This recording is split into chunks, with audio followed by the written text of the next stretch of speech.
আসসালামু আলাইকুম আমার প্রাণপ্রিয় ভাই বোনেরা, সবাই কেমন আছো? আশা করি সবাই ভালো আছো, সুস্থ আছো।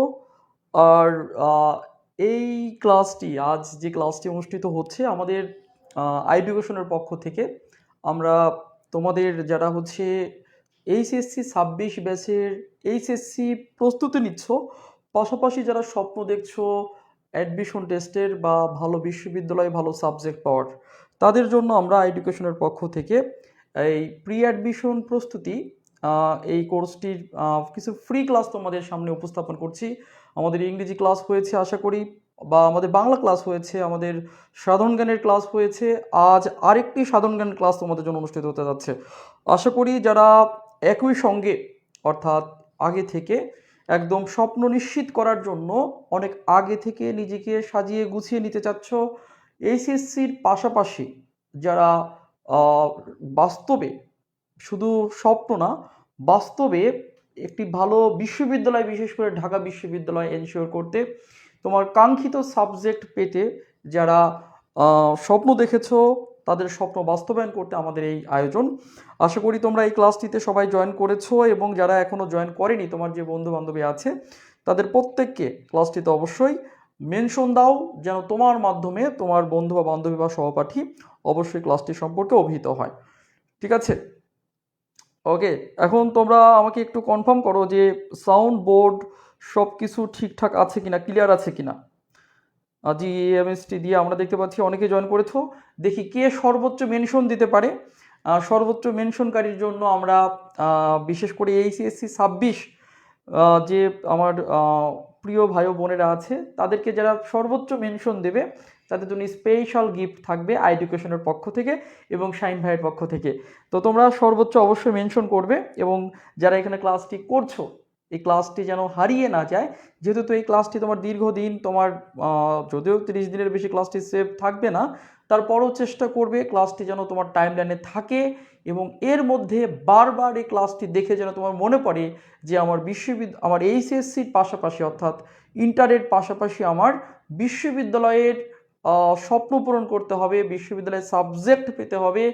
আমার ভবিষ্যৎ নিশ্চিতকরণে, সুন্দর ভবিষ্যতের জন্য অবশ্যই অবশ্যই আমাকে অ্যাডমিশনের প্রস্তুতি এখন থেকেই শুরু করতে হবে। সেই মনোভাব, সেই একটা অ্যালার্ট যেন থাকে, সেই জন্য অবশ্যই ক্লাসটি সবাই শেয়ার করে রাখবে। ঠিক আছে? অবশ্যই শেয়ার করেছো। আমরা এখন দেখতে চাচ্ছি আমাদের এই ক্লাসটিতে কে কোন কলেজ থেকে জয়েন করেছো। আমি একটু আমাদের যে ছোট ভাই বোনেরা জয়েন করেছো, বিশেষ করে কে কোন কলেজ থেকে জয়েন করেছো, তোমার কলেজের নাম উল্লেখ করতে পারো এখানে। তোমাদের কলেজের নাম আমি নিজেও একটু ইয়া করে নিচ্ছি। ওকে, সাউন্ড ঠিক আছে, আমি নিজেও চেক করে নিলাম। কে কোন কলেজ, অর্থাৎ তোমার কলেজের নাম বলতে পারো বা তোমার ডিস্ট্রিক্টের নাম বলতে পারো। যে আমরা আজ এই ক্লাসটিতে যারা জয়েন করেছি, আমি কয়েকজনের নাম পড়তে চাচ্ছি, যে তোমার কলেজের নাম এবং তোমার নাম পড়তে চাচ্ছি। অথবা যদি কেউ কলেজের নাম লিখতে না চাও, তোমার ডিস্ট্রিক্টের নাম লিখতে পারো। ঠিক আছে? প্রিয়া চৌধুরী অনেককে মেনশন দিয়েছে। আর আমি বলেছি যারা সর্বোচ্চ মেনশন দেবে, বিশেষ করে এইচএসসি 26 বা 27 যারা অ্যাডমিশনের প্রস্তুতি নিতে চাচ্ছে, এই এইচএসসি পড়ালেখার পাশাপাশি, তোমরা জানো যে অ্যাডমিশনের পড়াটা অনেক বড়, অনেক ভাস্ট সিলেবাস। সেক্ষেত্রে ইন্টারের পরে তুমি প্রস্তুতি নিলে, তার আগে অনেকে প্রস্তুতি নিয়ে ফেলে, নিজেকে গুছিয়ে ফেলে। সেই জন্য বুদ্ধিমানের কাজ হবে এখন থেকেই এইচএসসির পাশাপাশি তোমাকে অ্যাডমিশনের প্রস্তুতি নিয়ে সবার চেয়ে নিজেকে এগিয়ে রাখা। যেহেতু কম্পিটিশনের একটা বিষয় থাকে, সেই বিষয়ে আমরা একটু পরে কথা বলবো।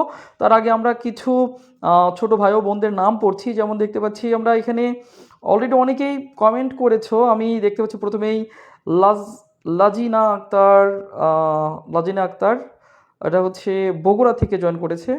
প্রিয়া চৌধুরী অনেককে মেনশন দিয়েছে। দেন হচ্ছে দেখতে পাচ্ছি তুষি ছোটগাঁও মহিলা কলেজ কুমিল্লা থেকে জয়েন করেছে। দেন হচ্ছে মেহেদিন সুলতানা মেনশন দিয়েছে, কিশোরগঞ্জ থেকে জয়েন করেছে রেজন আহমেদ। এবং দেখতে পাচ্ছি সভা জয়েন করেছে গভট বুলবুল কলেজ পাবনা থেকে, প্রি অ্যাডমিশন পেইড ব্যাচের স্টুডেন্ট আমাদের। শুভকামনা সবার জন্য, যেন তার স্বপ্ন পূরণ হয় এডুকেশনের হাত ধরে, যেন সবার অনেক দূরে যেতে পারে। তার মানে সবার যেন তার কাঙ্ক্ষিত বিশ্ববিদ্যালয়ে কাঙ্ক্ষিত সাবজেক্ট পেয়ে যায় এডুকেশনের সাথে থেকে। তারপর দেখতে পাচ্ছি আমরা খাদিজা আক্তার ভোলা গভর্নমেন্ট কলেজ থেকে, দ্বীপের জেলা ভোলা থেকে জয়েন করেছে দ্বীপ দত্ত।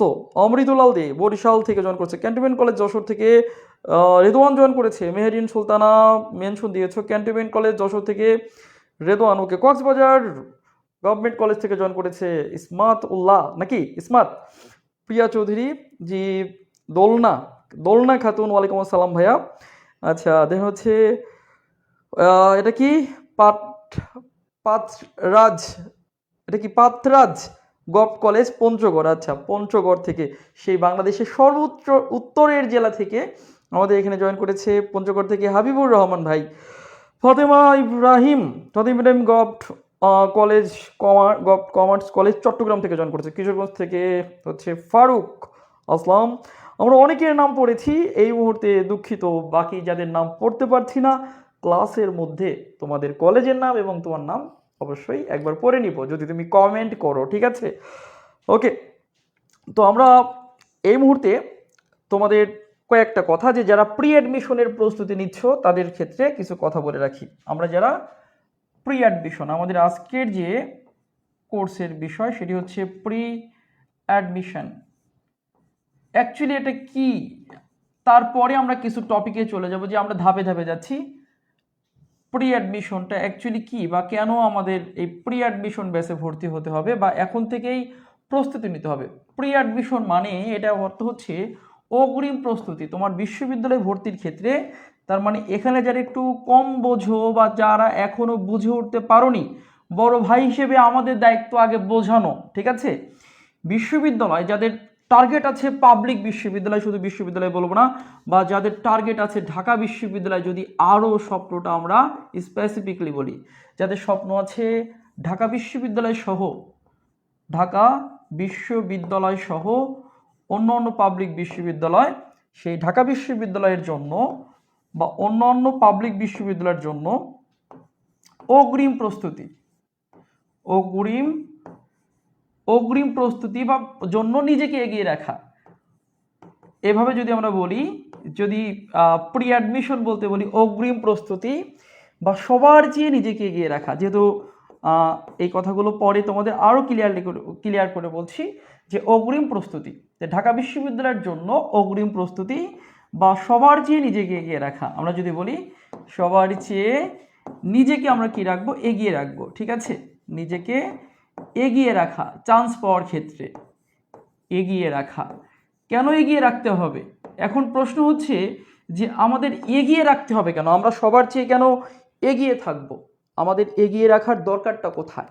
কারণটা হচ্ছে, মনে রাখবা যে ঢাকা বিশ্ববিদ্যালয়ের জন্য অগ্রিম প্রস্তুতি বা সবার চেয়ে নিজেকে এগিয়ে রাখা শুধু কি ঢাকা বিশ্ববিদ্যালয়? আমি এখানে তোমাদের স্বপ্নটাকে স্পেসিফিকলি করে বলেছি, তোমরা অন্য অন্য বিশ্ববিদ্যালয়কে টার্গেট করতে পারো। আমাদের জানি আমাদের বাংলাদেশে রাজশাহী বিশ্ববিদ্যালয় আছে, চট্টগ্রাম বিশ্ববিদ্যালয় আছে, জাহাঙ্গীরনগর বিশ্ববিদ্যালয় আছে, দেন হচ্ছে জগন্নাথ বিশ্ববিদ্যালয় আছে, বরিশাল বিশ্ববিদ্যালয় আছে বাংলাদেশে, এবং গুচ্ছভুক্ত, যদিও বরিশাল গুচ্ছভুক্ত আর কি, শাহজালাল বিজ্ঞান ও প্রযুক্তি বিশ্ববিদ্যালয় রয়েছে, খুলনা বিশ্ববিদ্যালয় রয়েছে, বেগম রোকেয়া বিশ্ববিদ্যালয় রয়েছে রংপুরে, তাই না? এই যে পাবলিক বিশ্ববিদ্যালয়গুলো রয়েছে, সেই পাবলিক বিশ্ববিদ্যালয়গুলোতে তোমরা জানো যে কতটা কম্পিটিশন হয়, কতটা প্রতিযোগী মানে পরীক্ষা অংশগ্রহণ করে, তা তোমরা অবশ্যই অনেকে জানো, অলরেডি জেনেছো, আবার অনেকে এখনও জানতে পারোনি বা বুঝতে পারোনি। যে তুমি এখন যেটা করছো, তুমি হচ্ছে এইচএসসি পরীক্ষা নিয়ে ব্যস্ত আছো, অনেকে চিন্তা করছো এইচএসসি পরীক্ষা দিয়ে নেই তারপরে প্রস্তুতি নিব। তুমি যখন এই এইচএসসি পরীক্ষা দিয়ে নিয়ে তারপরে অ্যাডমিশনের প্রস্তুতি নিতে চাচ্ছ, তার আগেই চালাক যারা আগে থেকেই স্বপ্ন দেখেছে, যাদের পরিবার সচেতন, তারা কিন্তু এই প্রি অ্যাডমিশনের মাধ্যমে, প্রি অ্যাডমিশন কোর্সের মাধ্যমে, এডুকেশনের এই কোর্সের মাধ্যমে তারা ঢাকা বিশ্ববিদ্যালয় সহ বিভিন্ন পাবলিক বিশ্ববিদ্যালয়ে চান্স পাওয়ার ক্ষেত্রে তোমার চেয়ে অনেক বেশি এগিয়ে থাকবে। তুমি এখন এগুলো বুঝতে পারছো না, কারণ তোমার এখনও কোনো কম্পিটিটিভ এক্সামে তুমি অংশগ্রহণ করো নাই, এই জন্য তুমি বিষয়গুলো বুঝতে পারছো না। তুই ভাবছো যে আমি মেট্রিক পরীক্ষা দিয়েছি, বা আমি হচ্ছে ইন্টার পরীক্ষা দিব, আমার মতো আমি এ প্লাস পাবো, কারোর তো কিছু দেখার নাই। কিন্তু অ্যাডমিশনের বিষয় কিন্তু ভিন্ন। অ্যাডমিশনের বিষয় হচ্ছে তোমাকে প্রতিযোগিতা করতে হবে, কার কত ব্রেনের চেয়েও বড় বিষয় হচ্ছে কে কতটা পরিশ্রমী। সেই পরিশ্রমের প্রমাণ দিয়ে তোমাকে পাবলিক বিশ্ববিদ্যালয়ে একটা সিট দখল করতে হবে এবং ভালো একটা সাবজেক্ট পেতে হবে। তো ভালো বিশ্ববিদ্যালয়ে ভালো সাবজেক্ট পেতে হলে সবার সাথে লড়াই করে, মনে করে একটা সিটের জন্য তোমার অ্যাডমিশন, একটা সিটের জন্য মনে করো 40 জন লড়াই করবে, একটা সিটের জন্য 40 জন লড়াই করবে। তো এখন 39 জনকে তোমার পরাজিত করতে হবে। এই পরাজিতকে তুমি গায়ে মেরে, হাত দিয়ে মেরে, বকা দিয়ে কি কাউকে মারতে পারবা? এই মাইটটা, এই পরাজয়টা তোমাকে করতে হবে, বা গুলি করে পরাজিত করতে পারবা না।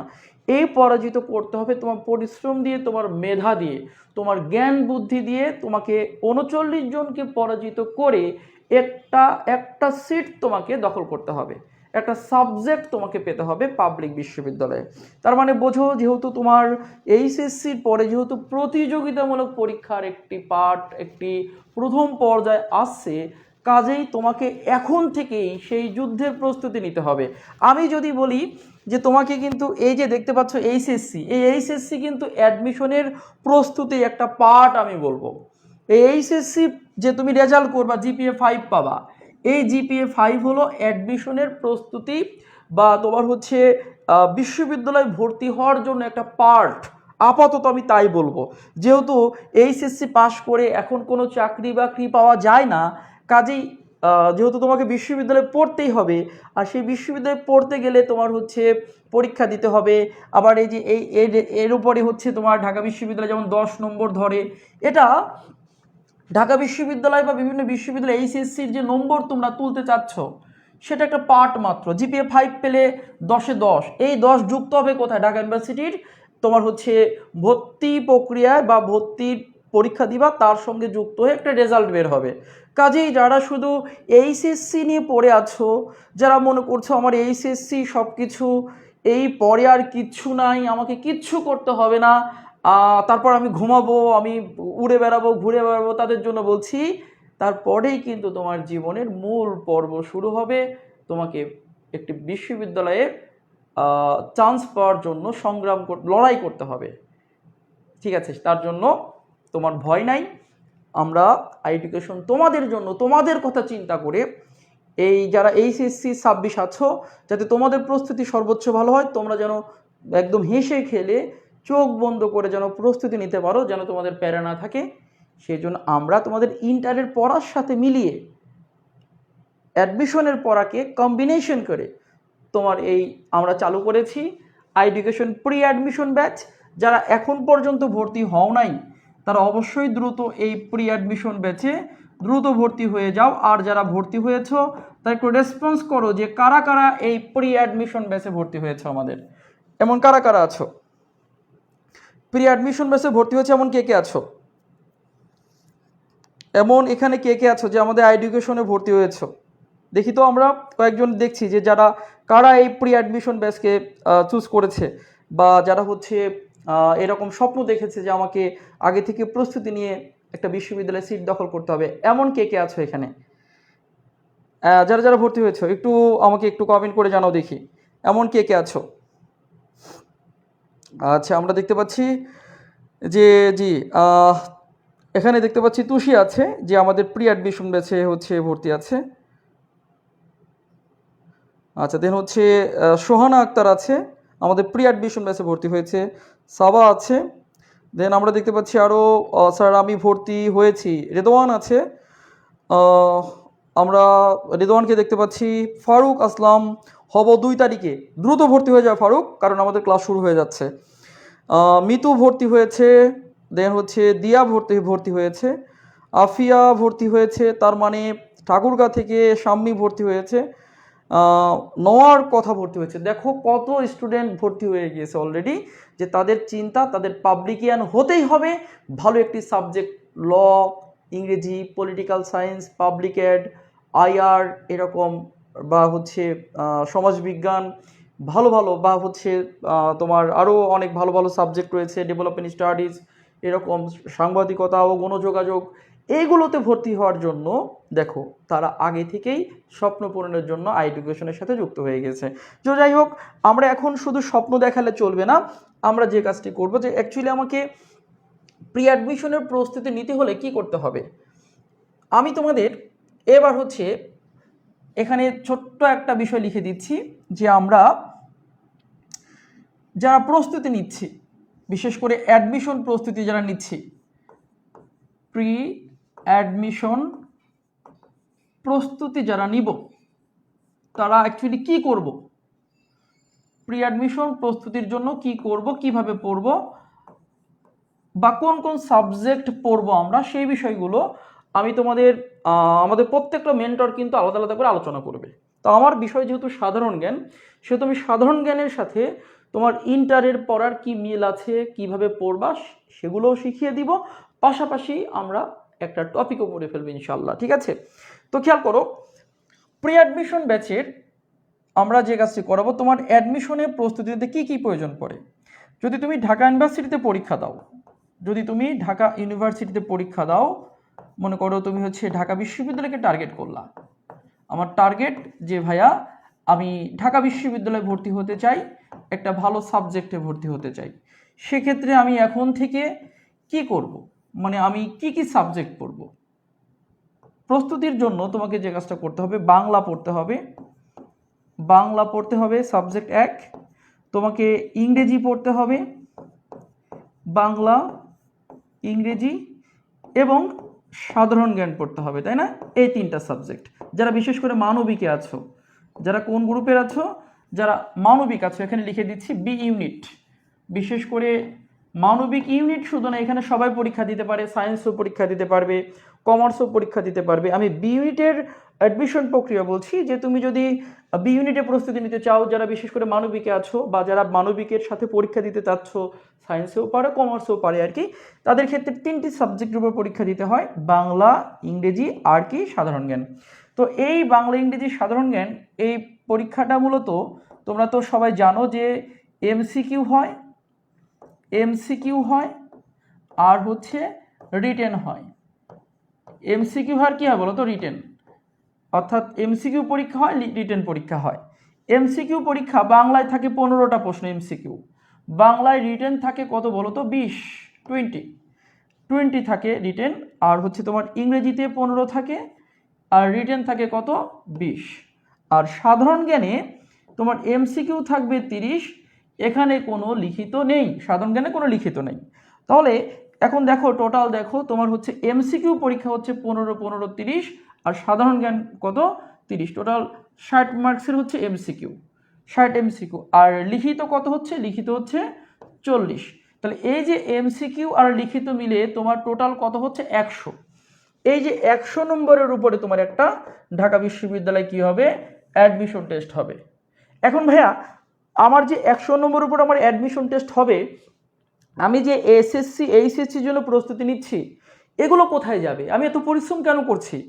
এই জন্যই তোমাকে বললাম, তুমি যে এসএসসি অর্থাৎ মেট্রিক বা ইন্টারে যে পরীক্ষা দিবে বা মেট্রিকে পরীক্ষা দিয়েছো বা ইন্টারে পরীক্ষা দেবে, এত পরিশ্রম করছো, সেখানে অ্যাকচুয়ালি তোমার কতটুকু, সেই পরীক্ষাগুলো এখানে কতটুকু কাজে লাগবে, সেই পরীক্ষার এর সঙ্গে এই পরীক্ষা অ্যাডমিশন টেস্ট হলো কত মার্কসের, এই 100 মার্ক, 60 আর 40 কত হচ্ছে, 100।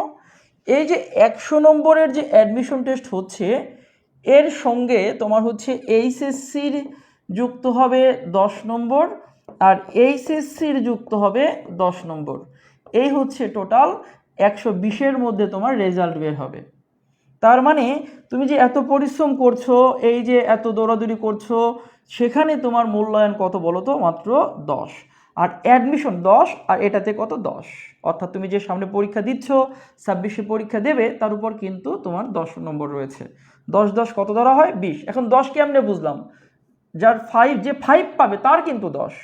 মনে করো তুমি যে পরীক্ষা দিচ্ছ, তাকে 2 দ্বারা, যে রেজাল্ট পাবে তুমি, তাকে 2 দ্বারা গুণ দেওয়া হবে। মনে করো এইচএসসিকেও 2 দ্বারা গুণ দেওয়া হবে, এসএসসি রেজাল্টকেও 2 দ্বারা গুণ দেওয়া হবে। তো 2 দ্বারা গুণ দিলে এখন তুমি রেজাল্ট এখানে যা পাচ্ছ, এখানে তুমি 4 পাইলা, তাহলে এখানে কত হচ্ছে তোমার 8, এখানে তুমি 5 পাইলা, এখানে কত হচ্ছে তোমার হচ্ছে 10, অর্থাৎ আউট অফ 10 10 পেয়ে গেলা। অ্যাকচুয়ালি তোমার এই 20 মার্কস অর্জনের জন্য তুমি এই 2টা পরীক্ষা অংশগ্রহণ করেছো। তাহলে এবার দেখো যে তোমার এসএসসি আর এইচএসসির মূল্যায়নটা দেখো আর অ্যাডমিশনের মার্কস কত দেখো। তোমার এসএসসি আর এইচএসসির মূল্যায়ন হচ্ছে মাত্র 20 মার্কস, আর তোমার অ্যাডমিশনের প্রস্তুতিতে এখানে মূল্যায়ন হচ্ছে 100 নম্বর।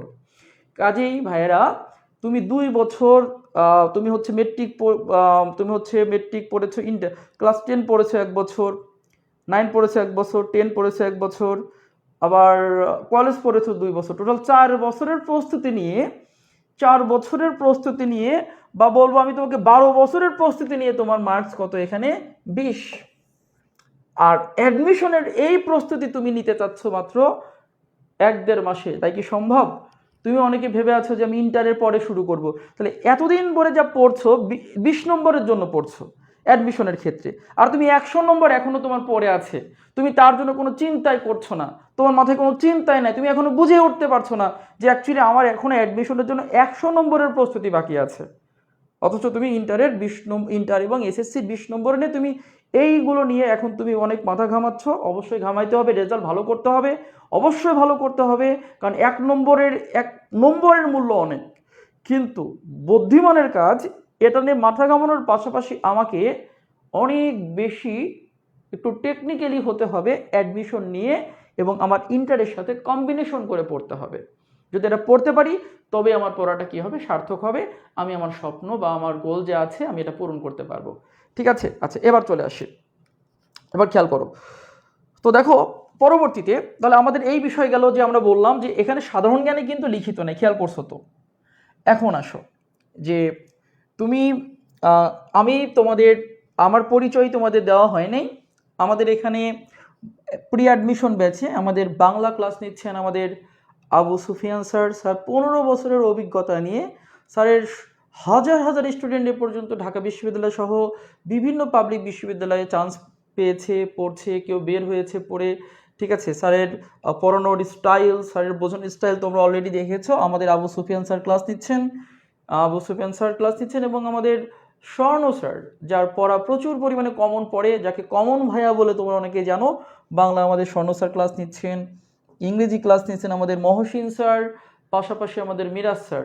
2 জন টিচার আমাদের এডুকেশনের সিও, আমাদের এডুকেশনের তোমাদের সবার প্রিয় শিক্ষক তোমাদের মহসিন স্যার ইংরেজি ক্লাস নিচ্ছেন। পাশাপাশি আমাদের আরেকজন কুলডম্যান আমাদের মিরাজ স্যার ক্লাস নিচ্ছেন। এরপর হচ্ছে সাধারণ জ্ঞান নিয়ে আমি তোমাদের সাথে আছি। তোমাদের অপরিচিত হতে পারি, যেহেতু আমি একাডেমিক ক্লাস নেই না, বিশেষ করে অ্যাডমিশনের ক্লাস নিয়ে থাকি। আমি তোমাদের শাহিন ভাইয়া, পাশাপাশি আমার সঙ্গে তোমাদের সাধারণ জ্ঞানের আরেকজন জনপ্রিয় শিক্ষক রয়েছে, অনেক অভিজ্ঞ শিক্ষক রয়েছে, আমাদের ফাহাদ স্যার রয়েছে। তো প্রত্যেকটা সাবজেক্টে, এবং এছাড়া আমাদের ইংরেজি ক্লাস নিচ্ছেন আমাদের আলফি ম্যাডাম আছে, তোমাদের ইংরেজি ক্লাস নিচ্ছেন। এছাড়াও এক ঝাঁক ঢাকা বিশ্ববিদ্যালয়ের মেধাবী পরিশ্রমী যারা ঢাকা বিশ্ববিদ্যালয় থেকে পড়েছে বা পড়ছে, তারা তোমাদের জন্য প্রস্তুত আছে, প্রশ্ন প্রণয়নের জন্য, বেসিক নলেজ পড়ানোর জন্য তারা প্রস্তুত আছে তোমাদের জন্য। আমাদের এডুকেশন এই রকম এক ঝাঁক তারার খনি তোমাদের যারা প্রস্তুতি নেওয়াবেন, যাদের হাত ধরে, যাদের পরিশ্রমের মাধ্যমে তুমি তোমার স্বপ্ন পূরণ করতে পারবে ইনশাল্লাহ। কাজে দেরি না করে তুমি আজই এডুকেশনের প্রি অ্যাডমিশন ব্যাচে ভর্তি হয়ে যাও। চলো এবার তাহলে আমার পরিচয় যেহেতু দিলাম, আমি সাধারণ জ্ঞান পড়াবো, এখন সেই সাধারণ জ্ঞান নিয়ে কথা বলা যাক। ঠিক আছে, আমরা এখন কথা বলবো আমাদের সাধারণ জ্ঞান নিয়ে। ঠিক আছে, তো সবাই আশা করি প্রস্তুত আছি, এবং আমরা অবশ্যই খাতা কলম বের করে রেখেছি, লেখাও শুরু করব। তো আমি প্রশ্নের মাধ্যমে তোমাদের পড়ানোর চেষ্টা করব। হ্যাঁ, তো প্রথমেই তোমাদের একটা প্রশ্ন দিচ্ছি, এই প্রশ্নটা দিয়েই আমি আমার পড়ানো শুরু করব। প্রথম প্রশ্ন যে নিচের কোনটি, দেখো তোমাদের অ্যাডমিশনে যেভাবে প্রশ্ন হয় এবং ইন্টারে কি থাকে, অ্যাডমিশনে কি প্রশ্ন হয়, সেগুলো একসঙ্গে আমরা পড়ে ফেলবো। নিচের কোনটি মাতৃতান্ত্রিক উপজাতি, দেখো মাতৃতান্ত্রিক উপজাতি, নিচের কোনটি মাতৃতান্ত্রিক উপজাতি। আমি অপশন দিচ্ছি এখানে, দেখো তোমরা পারো কিনা। চাকমা,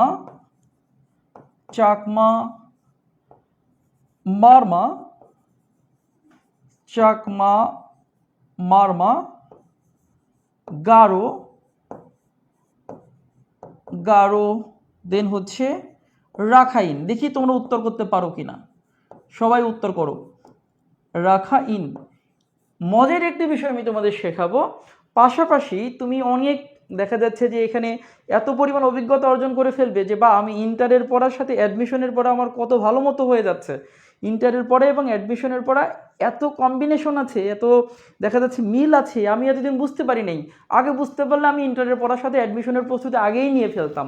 তোমার এইরকম আজকে মনে হবে, আমি সেইভাবে তোমাদের প্রস্তুতি নেওয়াবো, ঠিক আছে? তো তোমরা দ্রুত, যত দ্রুত সম্ভব এই প্রশ্নের উত্তর করো। নিচের কোনটি মাতৃতান্ত্রিক উপজাতি? দেখি কে কে উত্তর করতে পারো।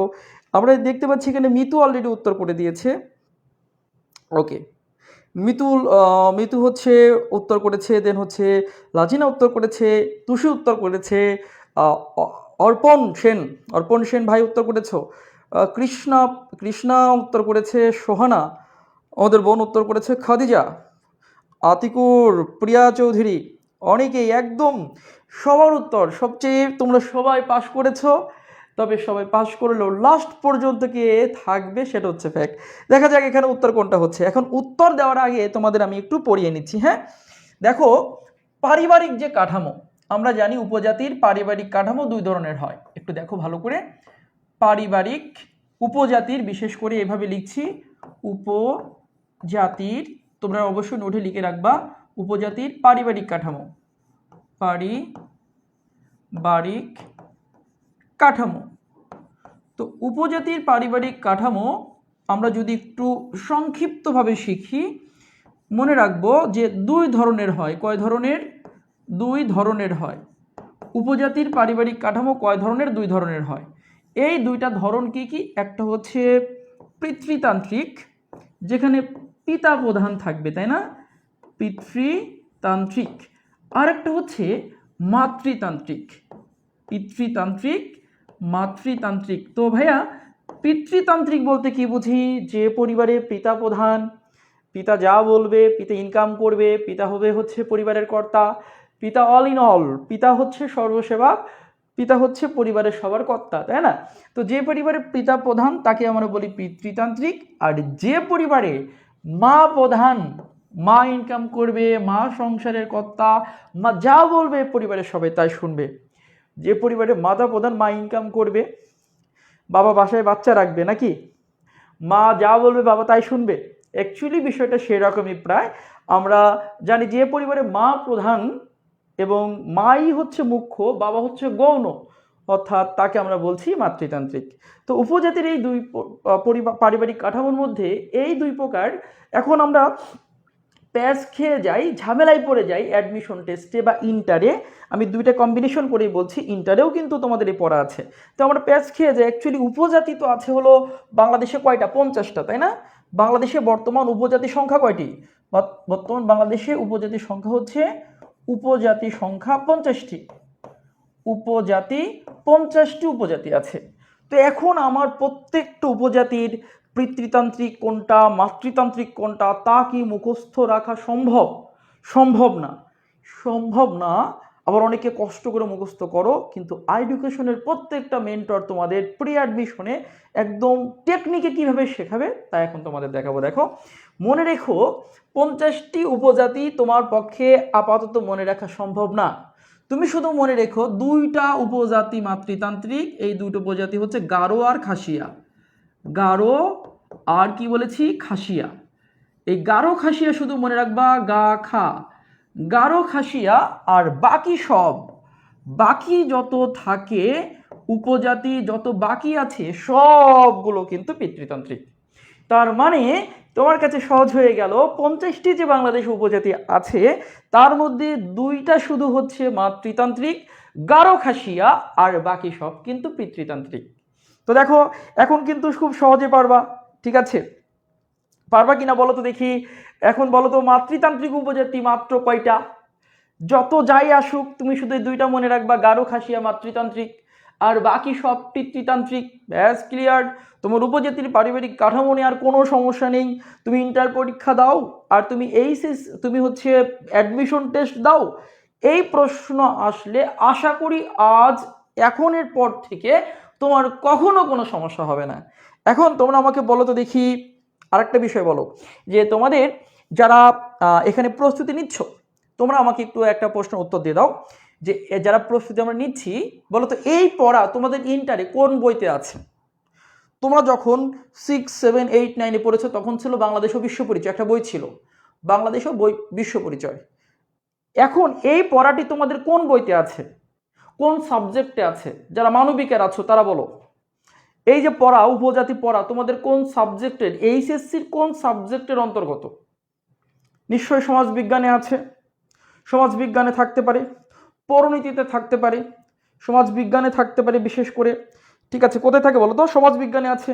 তো সমাজবিজ্ঞানে যদি থাকে, হ্যাঁ সমাজবিজ্ঞানে আছে, সেই সমাজবিজ্ঞানের পড়ায় দেখো আমরা ওই সমাজবিজ্ঞানের দেখো তো এইচএসসির কোন পড়া থেকে অ্যাডমিশনে কোন পড়াগুলো আছে এসে থাকে, তা কিন্তু প্রি অ্যাডমিশনে এরকম করে তুমি যদি দেখে রাখো, এইচএসসির পাশাপাশি তুমি কিন্তু সমাজবিজ্ঞান পড়তে গেলেই, তুমি যখন ইন্টার পরীক্ষার জন্য এখন প্রিপারেশন নিচ্ছ, ও ভাইয়েরা তো এই প্রশ্ন পড়িয়েছে, এভাবে তো প্রশ্ন আসে, আমি তো সমাজবিজ্ঞান এই অধ্যায় পড়ছি, এই অধ্যায় থেকে তো এভাবে প্রশ্ন আসে, তোমার কিন্তু অ্যাডমিশনের প্রস্তুতি হয়ে যাচ্ছে ইন্টারের সাথে।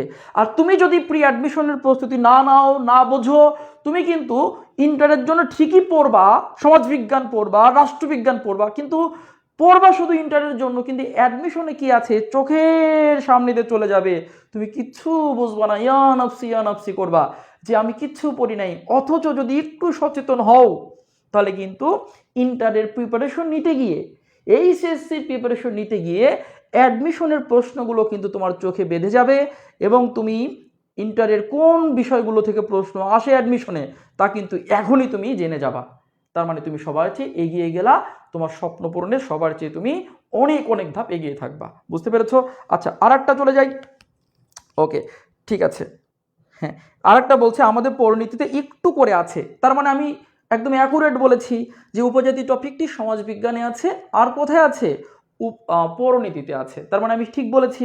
তার মানে দেখো, আমরা যারা এখানে পড়াই, আমরা কিন্তু আইডিয়া নিয়েই পড়াচ্ছি যে ইন্টারে যেন তোমার কোনো হ্যাম্পার না হয়, ক্ষতিগ্রস্ত না হও, বরং তুমি যেন ইন্টার পরীক্ষা তোমার আরও সর্বোচ্চ ভালো হয়। এই প্রি অ্যাডমিশন মানে কি তোমার ইন্টার পরীক্ষা খারাপ হয়ে যাওয়া? প্রি অ্যাডমিশন নিলে কি ইন্টার পরীক্ষা খারাপ হবে?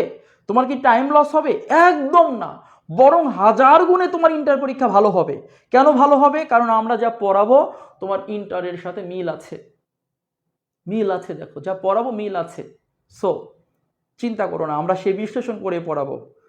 একদম দেরি করো না, যারা এখানে ক্লাস করছো যদি ভর্তি না হয়ে থাকো, আজই এই মুহূর্তে আমাদের এডুকেশন পেজে নক দিয়ে, যে পেজটিতে ক্লাস করছো ওই পেজে নক দিয়ে প্রি অ্যাডমিশন সম্পর্কে জেনে দ্রুত ভর্তি হয়ে যাও। চলো আরেকটা প্রশ্ন আমরা সলভ করব, আরেকটা প্রশ্ন সলভ করবে। হ্যাঁ, চলে যাচ্ছি আমরা 2 নম্বর প্রশ্নে। দেখি দেখি আরেকটা প্রশ্ন, সংবিধান সংবিধান কি? একটা প্রশ্ন দিলাম, সংবিধান কি? ওকে, এটা ঢাকা ইউনিভার্সিটির বিগত প্রশ্ন। দেখি তোমাদের এইচএসসির কোনো বইতে আছে কিনা একটু খেয়াল করবো আমরা। সংবিধান কি? এখানে থাকলো রাষ্ট্রের ইতিহাস, রাষ্ট্রের ইতিহাস। অপশন 2,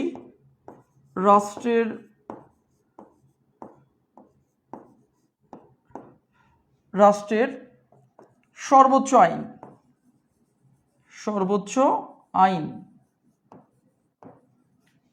তারপর আমরা পড়ব নারীর অধিকার সংক্রান্ত দলিল, নারীর অধিকার সংক্রান্ত দলিল, অধিকার সংক্রান্ত দলিল। ঠিক আছে, ওকে। 4 নম্বর অপশন দিচ্ছি আমরা। দেখি 4 নম্বর অপশন হচ্ছে মানবাধিকার, মানবাধিকার চুক্তি, মানবাধিকার চুক্তি। সংবিধান অ্যাকচুয়ালি কি? দেখি কে কে উত্তর করতে পারো। এই 4টা অপশনের মধ্যে উত্তর করো, সংবিধান কি? What is constitution? What is constitution? সংবিধান কি? আমরা সবাই দ্রুত উত্তর করবো। আর যারা এখনো ক্লাসটি শেয়ার করেনি তার অবশ্যই ক্লাসটি শেয়ার করে রাখতে হবে। এই ক্লাসটি যেন তোমার টাইমলাইনে থাকে। আর যারা এখনও বন্ধুদের মেনশন দাওনি, সর্বোচ্চ মেনশনকারীর জন্য কিন্তু স্পেশাল গিফট থাকবে। বিশেষ করে যারা এইচএসসি 26-27 ব্যাচের বন্ধুদের বা ছোট ভাই বোন যাদের থাকে মেনশন দেবে, তাদের জন্য অবশ্যই গিফট আছে। ওকে, দ্রুত দেখি কে উত্তর করতে পারে। রাষ্ট্রের ইতিহাস, রাষ্ট্রের সর্বোচ্চ আইন, নারীর অধিকার সংক্রান্ত কি দলিল। আচ্ছা, এখানে অধিকার সংক্রান্ত একটা শব্দ লিখে দিচ্ছি, দলিল, নাকি মানবাধিকার চুক্তি, সংবিধান কি। এখানে আমরা দেখতে পাচ্ছি উত্তর করেছে লাজিনা আক্তার, উত্তর করেছে বি, দেন হচ্ছে সোহানা সাবাবি উত্তর করেছে সুলতানা, রাষ্ট্রের সর্বোচ্চ আইন। তুষু উত্তর করেছে অর্পণ সেন, জুই, রিমি, দেন হচ্ছে আসলাম উত্তর করেছে পিকে। ওকে, তারপর হচ্ছে আসমাউল হুসনা। সবার উত্তর হয়েছে অ্যাকচুয়ালি সংবিধান হচ্ছে রাষ্ট্রের সর্বোচ্চ আইন। রাষ্ট্রের সর্বোচ্চ আইনকে সংবিধান বলা হয়। এইটা তোমাদের পৌরনীতি সাবজেক্টে আছে। এই সংবিধান নিয়ে কোথায় কথা আছে? তোমাদের পৌরনীতিতে আছে, সিভিক্সে আছে পৌরনীতি। তোমাদের যাতে পৌরনীতি সাবজেক্ট আছে অথবা নাই, তাদের ক্ষেত্রে বলছি পৌরনীতির মধ্যে এই টপিক আছে সংবিধান। তো আমরা এডুকেশনে তোমাদেরকে প্রি অ্যাডমিশন নেওয়াতে গিয়ে এই পৌরনীতির এই যে সংবিধান সংক্রান্ত বিষয়গুলো একদম এ টু জেড এত সুন্দর করে পড়াবো যে তুমি তোমার এইচএসসি পরীক্ষা ভালো করতে পারবে, তোমার অ্যাডমিশনের জন্য প্রস্তুতি হয়ে যাবে। আবার তুমি নিজেও যখন বই পড়তে লাগবা ইন্টারের জন্য, তখন দেখবা চোখে বেঁধে যাবে যে ভাইয়ারা তো এই প্রশ্ন পড়িয়েছে, অ্যাডমিশনে তো এই প্রশ্ন আসে, এটা তো ঢাকা বিশ্ববিদ্যালয়ে এসেছিল, আমি তো সলভ করেছি। তখনই কিন্তু পড়াটা মনের মধ্যে গেঁথে যাবে, তখনই তোমার বুদ্ধিমানের কাজ হবে। বোকা হয়েও না, মনে রেখো বোকা মানুষ বারবার মারা যায়, আর সাহসীরা বুদ্ধিমানেরা জীবনে একবারই মরে, সর্বশেষ একবারই মরে। আর বোকারা বারবার মরে, বারবার ঠকে, যতবার ঠকবে ততবার তাদের জীবনের মৃত্যু ঘটে। বোকা হওয়া যাবে না, চালাক চতুর হও, টেকনিক অবলম্বন করো, ইন্টারের সাথে কম্বিনেশন করে অ্যাডমিশনের প্রস্তুতি নাও। চলে যাচ্ছি আমরা আর একটা টপিকে, ঠিক আছে? ওকে, আর একটা টপিকে যাচ্ছি। দেখি তোমরা কি অবস্থা, তোমরা তো ভালো পারছো, তোমাদের অবস্থা তো খুবই ভালো, যাক আলহামদুলিল্লাহ, অনেক ভালো অবস্থা তোমাদের। আচ্ছা, এরপরে আরেকটা প্রশ্ন দিচ্ছি, দেখি তোমাদের কি অবস্থা, এবং ধরতে হবে এটা কোন সাবজেক্টে আছে, এটা ধরতে হবে। হ্যাঁ, আমরা এটা দিব হচ্ছে দেখি রুশ বিপ্লব, কি বিপ্লব? রুশ বিপ্লব কত সালে হয়েছে? রুশ বিপ্লব কত সালে হয়, কত সালে সংগঠিত হয়? রুশ বিপ্লব কত সালে সংগঠিত হয়? ওকে, দেখি এই প্রশ্নের উত্তর কে কে দিতে পারো। রুশ বিপ্লব কত সালে সংগঠিত হয়? অপশন ক আমি দিচ্ছি 1914 সাল, অপশন খ লেখো 1917 সাল, অপশন গ 1918 সাল, অপশন ঘ 1921 সাল। ঠিক আছে, 1921 সাল। দেখি কে কোনটা উত্তর করতে পারে, এইটাকে উত্তর করতে পারে। একজন লিখেছে ভাইয়া আমি এভাবে 24 সালে এখানে ক্লাস করেছি আলহামদুলিল্লাহ। আচ্ছা আচ্ছা, ঠিক আছে। ওকে ভাই, আতিকুর রহমান, আপনাদের অনেক মিস করি, তোমাদের অনেক মিস করি। তোমরাই আমাদের শক্তি, তোমরা এডুকেশন, তোমরা আমাদের পরিবার। আমরা তোমাদের নিয়ে গর্ব করি, তোমরা আমাদের প্রচার, তোমাদের প্রসার। ঠিক আছে, অবশ্যই তোমরা আমাদের পাশে থাকবা, তোমাদের পাশে আছে সবসময়। এই প্রশ্নটি কে কে উত্তর করতে পারো যে রুশ বিপ্লব কত সালে সংগঠিত হয়েছে? তার আগে আমাকে বলবে যে এই রুশ বিপ্লবের বিষয় বলো তো, এই বিপ্লবটি তোমাদের কোন সাবজেক্টে আছে? কোন সাবজেক্টে? পৌরনীতি দ্বিতীয় পত্রে আছে? নিশ্চয়ই এটা তোমাদের পৌরনীতিতে আছে রুশ বিপ্লব, নাকি ইতিহাসে আছে? বলো কোথায় আছে? ইতিহাস দ্বিতীয় পত্রে আছে নাকি পৌরনীতিতে আছে? দেখি কে কে উত্তর করতে পারো, কোথাও আছে এটা, বলো কোথায় আছে। এইটা তোমাদের দুইটা জায়গায় থাকবে, অর্থনীতি পাঠে থাকবে যেহেতু এটা সমাজতন্ত্র নিয়ে কথা আছে, আর পৌরনীতিতে থাকবে, পৌরনীতিতে আছে। সাবাস, ইতিহাসেও আছে নাকি? আচ্ছা, অর্থনীতি প্রথম পত্র প্রথম অধ্যায়ে আছে, একজন বলেছে। তার মানে দেখো আমরা কিন্তু লাইনে আছি। ওকে, সেই জন্য কিন্তু তোমার অনেক সিভিক্সে আছে ভাইয়া। ওকে, তাহলে উত্তর হবে কিন্তু দেখো 1900 কত সাল, 17 সাল। 1917 সালে হয়েছে রুশ বিপ্লব। মূলত রুশ বিপ্লব বলতে এখানে আমরা বোঝাচ্ছি, এখানে এই বিপ্লবটি কোথায় হয়েছে বলতো? রাশিয়াতে হয়েছে। এই বিপ্লবটি রাশিয়াতে হয়েছে। এই বিপ্লব সম্পর্কে আমরা বিস্তারিত পড়ব, বাট আজ না। আমাদের যে প্রি অ্যাডমিশন ব্যাচ চালু হয়েছে সেখানে বিস্তারিত সাজিয়ে গুছিয়ে পড়াবো। শুধু আজ তোমাদের সামনে ছোট্ট করে একটু গল্প উপস্থাপন করছি। হ্যাঁ, তোমরা আমার কথা শুনবা। মূলত হ্যাঁ, মূলত তোমরা জানো যে হচ্ছে, হ্যাঁ তোমরা জানো যে প্রথম বিশ্বযুদ্ধকালীন, প্রথম বিশ্বযুদ্ধ কত সালে হয়েছে? প্রথম বিশ্বযুদ্ধ শুরু হয়েছে 1914 সালে। এটা কিন্তু প্রথম বিশ্বযুদ্ধের সাল। প্রথম বিশ্বযুদ্ধ শুরু হয়েছে, বিশ্বযুদ্ধ কি হয়েছে? শুরু হয়েছে। এটি হচ্ছে প্রথম বিশ্বযুদ্ধ শুরু। আর এই যে 18, এখানে প্রথম বিশ্বযুদ্ধ কি হয়েছে? শেষ। প্রথম বিশ্বযুদ্ধ কি হয়েছে? শেষ হয়েছে। তাহলে প্রথম বিশ্বযুদ্ধ শুরু হচ্ছে 1914, শেষ হচ্ছে 1918 সাল। এই প্রথম বিশ্বযুদ্ধের মাঝে 14 এবং 18-র মাঝে রাশিয়াতে একটা বিপ্লব ঘটে যায়। রাশিয়াতে একটা, এই বিশ্বযুদ্ধের মাঝে রাশিয়াতে, তোমরা রাশিয়ার নাম শুনেছ, যেটা পৃথিবীর আয়তনে সবচাইতে বড় রাষ্ট্র। এই রাশিয়াতে একটা বিপ্লব ঘটে যায় যার নাম হচ্ছে রুশ বিপ্লব। এখন রুশ বিপ্লব রাশিয়াতে ঘটেছে। কে এই বিপ্লবটি করেছে? লেনিন করেছে। লেনিনের নেতৃত্বে, লেনিনের বলশেভিক দলের নেতৃত্বে এই বিপ্লবটি হয়েছিল। রাশিয়ার জারতন্ত্র বা রাজতন্ত্রের পতন ঘটিয়ে রাশিয়াকে সমাজতন্ত্র রাষ্ট্রে প্রতিষ্ঠা করতে। তাহলে কে ঘটিয়েছে বিপ্লবটি? লেনিন ঘটিয়েছিল। লেনিনের দলের নাম কি? বলশেভিক। এই বিপ্লবটি কেন হয়েছিল? রাশিয়ার রাজতন্ত্র তথা জারতন্ত্র, রাজাদের পতন ঘটিয়ে, জার নিকোলাসের পতন ঘটিয়ে রাশিয়াকে সমাজতন্ত্র প্রতিষ্ঠা করাই ছিল এই বিপ্লবের মূল উদ্দেশ্য। মানে এটি একটি সমাজতন্ত্র বিপ্লব, তাই না? সমাজতন্ত্র। এই বিপ্লব কত দিন ব্যাপী হয়েছে? এই বিপ্লবটি কিন্তু মনে রাখবা 10 দিন ব্যাপী হয়েছে। পরীক্ষায় অ্যাডমিশনে কিন্তু এটা এসেছে। বলতো তাহলে রুশ বিপ্লব কতদিন ব্যাপী হয়েছে? রুশ বিপ্লব হচ্ছে 10 দিন ব্যাপী হয়েছে। 10 দিনের বিপ্লবে রাশিয়া থেকে জার দ্বিতীয় নিকোলাস, রাশিয়ার রাজা জার দ্বিতীয় নিকোলাসের পতন ঘটে।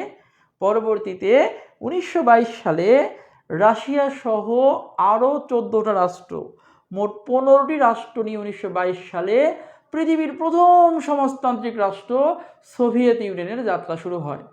রাশিয়া সহ আরও 14টা, মোট 15টা রাষ্ট্র নিয়ে। এগুলো আমরা একদম সুন্দর করে পড়িয়ে ফেলবো। যাই হোক, আলহামদুলিল্লাহ তোমরা অনেক সুন্দর করে পেরেছো, তোমাদের অবস্থা অনেক ভালো।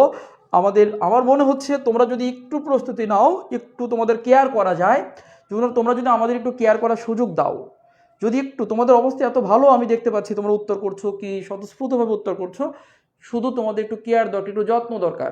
তোমরা প্রত্যেকটা এক একটা ফুল, কেউ গোলাপ ফুল, কেউ রজনীগন্ধা, কেউ হচ্ছে তোমার চামেলি ফুল, কেউ জুঁই ফুল, তোমরা প্রত্যেকেই, কেউ সূর্যমুখী, তোমরা প্রত্যেকেই, কেউ জবা ফুল, তোমরা প্রত্যেকেই এক একটা ফুল। আর এই ফুল, তুমি ফুলের হচ্ছে পরিচর্যার জন্য এখন শুধু তোমাদের এই ফুলের, তোমরা এখন প্রত্যেকটা ফুল বলবো না, তোমরা হচ্ছে প্রত্যেকটা ফুলের কলি, শুধু এখন একটু যত্ন নিলে, পানি ঢাললে, একটু যত্ন নিলে, একটু আগাছা দমন করে দিলেই তোমরা অনেক সুন্দর করে ফুটে উঠবে। তো সেই ফুলের বাগানের সেই তোমাদের হচ্ছে কলিকে ফোটানোর জন্য আমাদের এডুকেশনে রয়েছে এক ঝাঁক মালি, এক ঝাঁক মেধাবী শিক্ষক রয়েছে, যারা তোমাদেরকে চর্চা করে, তোমাদের একটু কেয়ার করে তোমাদের স্বপ্ন পূরণের জন্য প্রস্তুত আছে। সেজন্য প্রি অ্যাডমিশনে অবশ্যই তোমাকে ভর্তি হতে হবে এখন থেকেই। আচ্ছা, পরে চলে যাচ্ছি আমরা। আরেকটা প্রশ্ন দিচ্ছি। বাংলাদেশকে মুক্তিযুদ্ধের সময়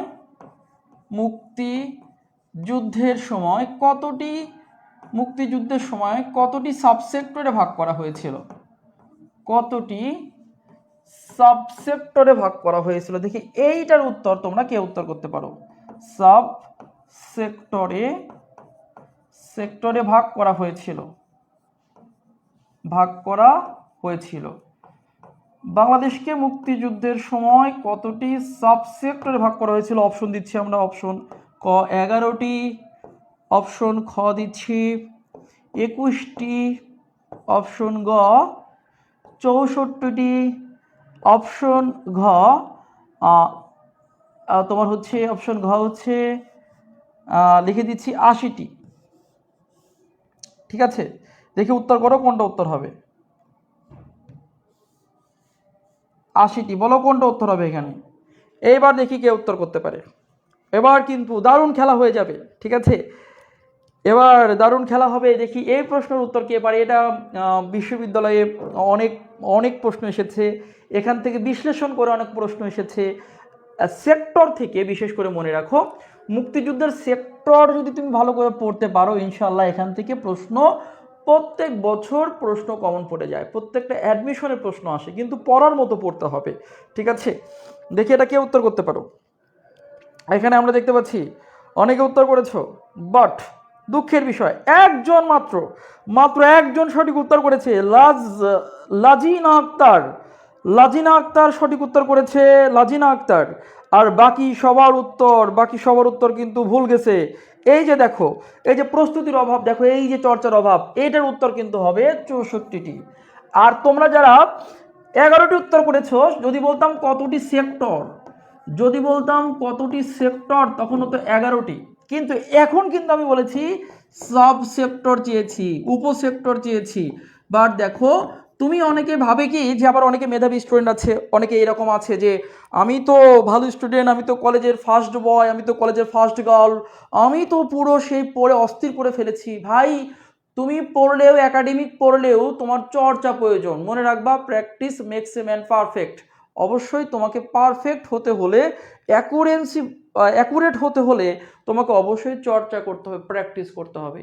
আমরা তোমাদের প্রচুর পরিমাণে পরীক্ষা নেবে, এখন থেকেই পরীক্ষা চলবে তোমাদের যে মেধা আছে সেই মেধাকে শানিত করতে এই প্রি অ্যাডমিশন ব্যাচে পরীক্ষার উপর পরীক্ষা চলবে, ক্লাস এবং পরীক্ষা চলবে। ঠিক আছে, তো দেখো 64টি সাবসেক্টর বা উপসেক্টর আর 11টি কিন্তু সেক্টর, যে তোমরা ভুল করে ফেললা, ভেরি ব্যাড, এটা কিন্তু তোমরা ভুল করে ফেলেছো। আচ্ছা, এবার ধরা খেয়েছো না। আচ্ছা, দেখি তোমাদের আরেকটি মজার প্রশ্ন দেবেন। হ্যাঁ, তোমাদের সাথে একটা এই প্রশ্নটি এখন যেটা দিচ্ছি, এই প্রশ্নটি বিইউপিতে এসেছে, বাংলাদেশ ইউনিভার্সিটি অফ প্রফেশনালস।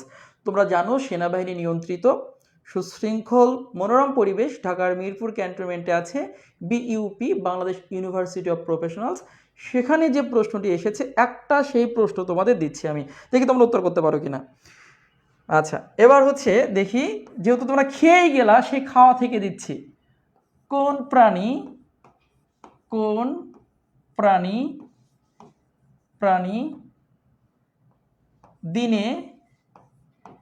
দিনে প্রায় 38 কেজি বাঁশ খায়? কত কেজি? 38 কেজি বাঁশ খায়। চিন্তা করছো, বাঁশও খায়, যেটা মাত্র তোমরা খেয়েছো, এই মুহূর্তে তোমরা খেয়েছো। ঠিক আছে, সেই খাওয়াটা হয়ে গেল আর কি। তোমরা অনেকে প্রশ্ন ভুল করে বলছো বাঁশ খেয়ে গেলাম, এই শব্দটি উচ্চারণ করেছো। দেখো, বাঁশ খেতে চাই না আমরা, সেই জন্য আমরা পড়তে চাই, কিন্তু একটা প্রাণী দিনে 38 কেজি বাঁশ খেতে পারে। আমরা এখানে দেখি বানর দিচ্ছি, গরু, দেন হচ্ছে ছাগল, এরপরে দিব হচ্ছে তোমার পান্ডা। বলো কোন প্রাণী দিনে 38 কেজি বাঁশ খেতে পারে? দ্রুত উত্তর করতে হবে। এইটা কিন্তু তোমাদের টেক্সট বুকে থাকার কথা ছিল। কোন প্রাণী দিনে 38 কেজি বাঁশ খেতে পারে, এবং ওই প্রাণী 38 কেজি দিনে বাঁশ খায়? দ্রুত উত্তর করো। আচ্ছা, দেখছি উত্তর করেছে তাবাসসুম উত্তর করেছে পান্ডা, দেন হচ্ছে তানজিম হাসান বলেছে পান্ডা, আমাদের তানজিম ভাই উত্তর করেছে। আফিফা নোয়ার কথা বলছে পান্ডা, দেন হচ্ছে তাবাসসুম বলছে পান্ডা, ফারুক পান্ডা, দিমুনার এইবার উম্মে হাবিবা বলেছে উত্তরই দিব না। আরে উত্তরই, সাহস করতে হবে, সাহস লাগবে প্রচুর পরিমাণে, ঠিক আছে? আরে সাহস করো। ওকে, দেন হচ্ছে আতিফা, আতিফা আর বলেছে পান্ডা। ইয়েস, তোমাদের প্রত্যেকের উত্তর হয়েছে যে প্রাণী দিনে, ঠিক আছে, দিয়ে যে একজন বলেছে অপশন একটা নাই, অপশন নাকি সে হবে আর কি, যাই হোক পান্ডা, তোমাদের প্রত্যেকের উত্তর হয়েছে পান্ডা কিন্তু বাঁশ খায়। এখন অনেকেই ভাবছে পান্ডা আবার কেমনে বাঁশ খায়, তোমাদের পান্ডার বাঁশ খাওয়া একটু আমি হচ্ছে তোমাদের পান্ডার বাঁশ খাওয়া একটু দেখাচ্ছি। হ্যাঁ, যেহেতু ক্লাস হচ্ছে, এবার আমরা এক তোমাদের পান্ডার বাঁশ খাওয়া দেখাবো, দেখবা? দেখো, অনেকে বিশ্বাস করছে না, হ্যাঁ পান্ডা আবার বাঁশ খায়, ভুয়া কথা বলতেছে ভাইয়া, পান্ডা কোনোভাবেই বাঁশ খাইতে পারে না, ঠিক আছে? অনেকে বলছে, মনে করছে কথা যে পান্ডা কোনোভাবেই বাঁশ খাইতে পারে না। তো আমরা একটু পান্ডার বাঁশে চলে যাব, দেখি পান্ডার বাঁশ, পান্ডার বাঁশ খাওয়া দেখে দেখি পান্ডা কেমনে বাঁশ খায়। ওকে, পান্ডা কেমনে বাঁশ খায় সেই পান্ডার বাঁশ খাওয়াতে আমরা চলে যাব, ঠিক আছে? যে পান্ডার বাঁশ খাওয়াতে চলে যাব। হ্যাঁ, ওকে, দেখি যে পান্ডা বাঁশ খায় কিভাবে। অনেক জাপান চলে আসলো, আমি বললাম আচ্ছা ঠিক আছে, দেখি পান্ডার বাঁশ খাওয়া। হ্যাঁ, পান্ডা, দেখি পান্ডা ইট ব্যাম্বো, দেখি পান্ডা কেমনে ব্যাম্বো খায়। হ্যাঁ, ওকে, দেখি, দেখা যাক যে পান্ডার বাঁশ খাওয়া দেখাবো তোমাদেরকে, দেখো কেমনে, দেখো পান্ডাগুলো দেখো একটু। অনেকে পান্ডা দেখার জন্য কিন্তু অস্থির হয়ে আছে। এই পান্ডা কিন্তু প্রচুর পরিমাণে, বলো তো কোন দেশে পাওয়া যায়? চীনে পাওয়া যায়। এই পান্ডা প্রচুর পরিমাণে কোন দেশে পাওয়া যায়? চীনে পাওয়া যায়। এই দেখো বাঁশ খাইতে খাইতে, এই দেখো শুয়ে পড়ছে কেমনে, দেখছো? বাঁশ খাইতে খাইতে কেমনে শুয়ে পড়ছে, দেখি কেমনে খায়, এইটা দেখি আমরা। তো কেমনে বাঁশ খায়, দেখো দেখো পান্ডার বাঁশ খাওয়া, দেখো দেখো কেমনে খাচ্ছে, দেখছো? আচ্ছা, তোমরা যারা এরকম খেতে চাও, যারা এরকম খেতে চাও তারা ঘুমায় থাকো, পড়ালেখা করো না, দেখবা যে এরকম অটো বাস খাওয়া হয়ে যাবে, ঠিক আছে? তো দেখছো কিভাবে খাচ্ছে। আচ্ছা, তো আমরা পান্ডার বাস খাওয়া দেখছিলাম যে কি মজা করে পান্ডা বাস খাচ্ছে, মনে হচ্ছে যে আখ খাচ্ছে, কি মজা না? একদম পুরো মনে হচ্ছে অমৃত। চিন্তা করছো, তাও আবার কি বাস, কাঁচা বাস খাচ্ছে। ওকে, ঠিক আছে। তো আমরা দেখলাম এটা সবাই, আশা করি পান্ডার বাঁশ খাওয়া যারা বিশ্বাস করতে চাচ্ছিল না তারা অলরেডি পান্ডার বাঁশ খাওয়া কিন্তু দেখে ফেলেছো। ওকে, তো আমরা চলে যাব এবার পরবর্তীতে। এবার আমরা চলে যাব হচ্ছে আমাদের যেখানে আমরা ছিলাম সেই জায়গাতে চলে যাচ্ছি। হ্যাঁ, যে জায়গাতে আমরা ছিলাম কোথায়? আমাদের পড়াতে, দেখেছো? ওকে, এবার আমরা যাচ্ছি নেক্সট কোশ্চেনে। হ্যাঁ, নেক্সট কোন প্রাণী বাঁশ খায় সে প্রশ্ন চলে গেল। আর কি প্রশ্ন দিচ্ছি, দেখি তোমরা পারো কিনা। বাংলাদেশের একদম সহজ প্রশ্ন দিব। আয়তন, বাংলাদেশের আয়তন কত বর্গ মাইল? দেখি এই প্রশ্নের উত্তর কে কে করতে পারো। অপশন এক হচ্ছে 1,50,847। অপশন খ 1,47,570। অপশন গ 1 লক্ষ, হচ্ছে 60,780। অপশন ঘ লাস্ট অপশন 56,977। কোনটা উত্তর হবে দেখি কে উত্তর করতে পারে। এবার উত্তর করো, দ্রুত উত্তর করো, দেখি কে কে উত্তর করতে পারে। ও অত বাঁশ পায় কোথায়? ওকে বাঁশ দেওয়া হয়, ওকে বাঁশ কেটে, নরম বাঁশ কেটে দেওয়া হয়, খাবার মুখে দেওয়া হয়, ঠিক আছে? আচ্ছা, দেখি উত্তর করো যে বাংলাদেশের মোট আয়তন কত। এইটা যে উত্তর করতে পারবে খুবই ভালো। ওকে, ঠিক আছে, দ্রুত উত্তর করো, ঝটপট উত্তর করো। আমি দেখতে চাচ্ছি যে কে কে। তাবাসসুম উত্তর করেছে, ঋতু উত্তর করেছে, সুলতানা উত্তর করেছে, আতিফা উত্তর করেছে, আতিফা দেন হচ্ছে কথা উত্তর করেছে, মন্নি উত্তর করেছে, দেন হচ্ছে দেখতে পাচ্ছি। ওকে, কিন্তু দুঃখের বিষয় এখানে সবাই পান্ডার মতো খেয়ে গেলা। এখানে কিন্তু আমি উত্তর কোনটা হবে? অনেকে উত্তর করেছে 1,47,570, কিন্তু দেখো আমি বর্গ মাইল চেয়েছি, বর্গ মাইল চাইলে হবে 56,977 বর্গ মাইল। যদি বলতাম কত বর্গ কিলোমিটার, যদি আমি উত্তর চাইতাম তোমাদের কাছে কত বর্গ কিলোমিটার, কত বর্গ কিলোমিটার, বর্গ কিলোমিটার বললে কিন্তু উত্তর হতো এটা। বর্গ কিলোমিটার যদি বলে তখন উত্তর হতো এটা, বাট আমি তোমাদের প্রশ্ন চেয়েছি কত বর্গ মাইল। ভাইয়ারা, শুধু পড়লে হবে না, শুধু ইন্টারের প্রস্তুতি নিলে হবে না, তোমাকে কিন্তু এইরকম প্র্যাকটিস করে তোমাকে শানিত করতে হবে, তোমাকে অ্যাকুরেটলি তোমাকে জানতে হবে। যে প্র্যাকটিস করে না সে অ্যাকুরেটলি জীবনেও জানে না। ইমাজিনে, কল্পনায় তুমি অনেক কিছু হতে পারো, তুমি কল্পনায় আছো আমি সব পারি, কিন্তু প্র্যাকটিস করতে গেলে বোঝা যায় তুমি কতটুকু পারো। তোমার ভুলভ্রান্তি যা আছে এখন থেকে ভর্তি হয়ে তুমি অবশ্যই সেই ভুলভ্রান্তিগুলো সংশোধন করে ফেলো। এই ভুলগুলো তুমি একটু কল্পনা করো, যদি তোমার অ্যাডমিশনে গিয়ে হয়ে যায় তখন তোমার স্বপ্নভঙ্গ। এই ভুল কোনোভাবেই হওয়া যাবে না, অবশ্যই তোমাকে এখন থেকে প্র্যাকটিস করতে হবে, ঠিক আছে? তার মানে কোনটা উত্তর হচ্ছে? উত্তর হচ্ছে ঘ, বর্গ মাইল চেয়েছি 56,977 বর্গ মাইল। আর যদি বর্গ কিলোমিটার চাইতাম তখন কিন্তু এটা উত্তর হতো, বর্গ কিলোমিটার বললে, ঠিক আছে? দেখা যাক, আবার খেয়ে গেলা না? ওকে, পরবর্তী প্রশ্ন চলে যাচ্ছে তোমাদেরকে। এবার দেখি তোমরা কে কে উত্তর করতে পারো। পরবর্তী সাধারণ জ্ঞানের নেক্সট কোশ্চেন দেখি আমরা পারি কিনা। হ্যাঁ, ওকে, বলো।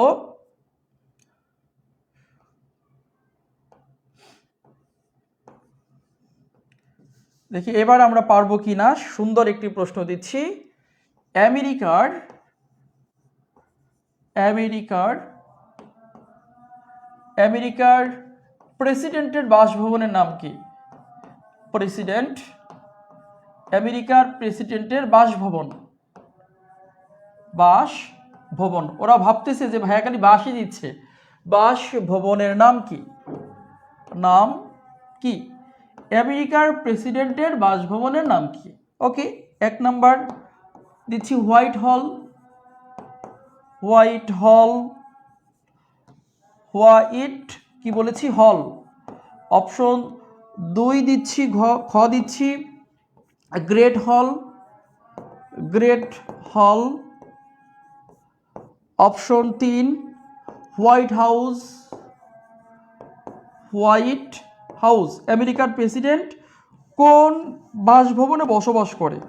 আমেরিকার প্রেসিডেন্ট হলে তাকে একটা বাসভবন দেওয়া হয়, সেই বাসভবনের নাম কি? অপশন ঘ দিচ্ছি হলো তোমার পেন্টাগন, পেন্টাগন। বলো কোনটা উত্তর হবে? আমেরিকার প্রেসিডেন্টের বাসভবনের নাম কি? আমেরিকার প্রেসিডেন্টের বাসভবনের নাম কি? দ্রুত উত্তর করতে হবে। আমেরিকার প্রেসিডেন্টের বাসভবনের নাম কি?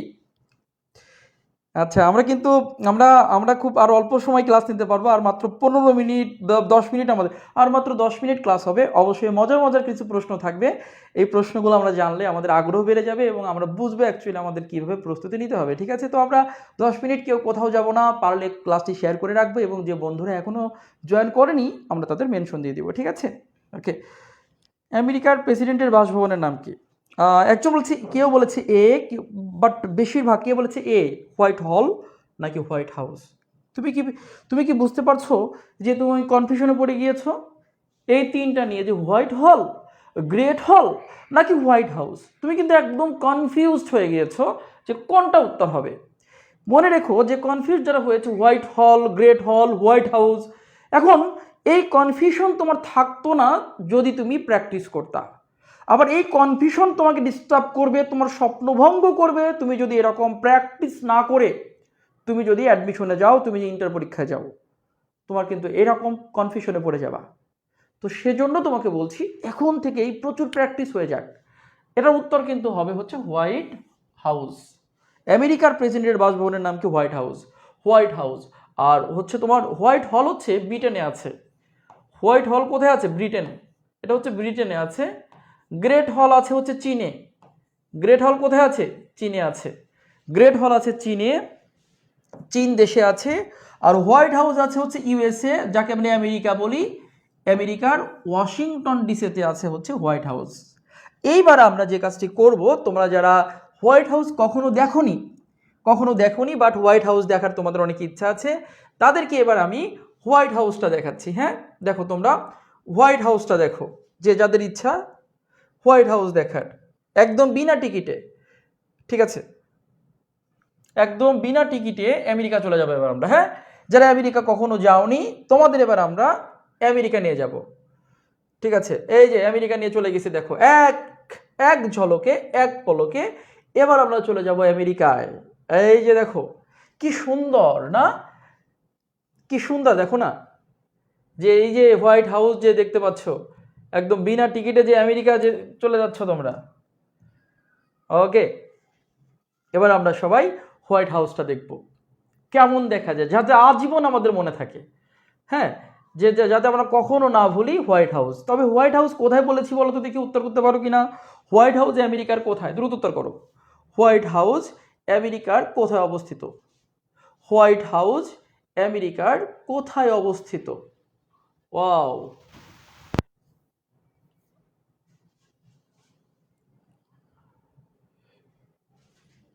ওকে,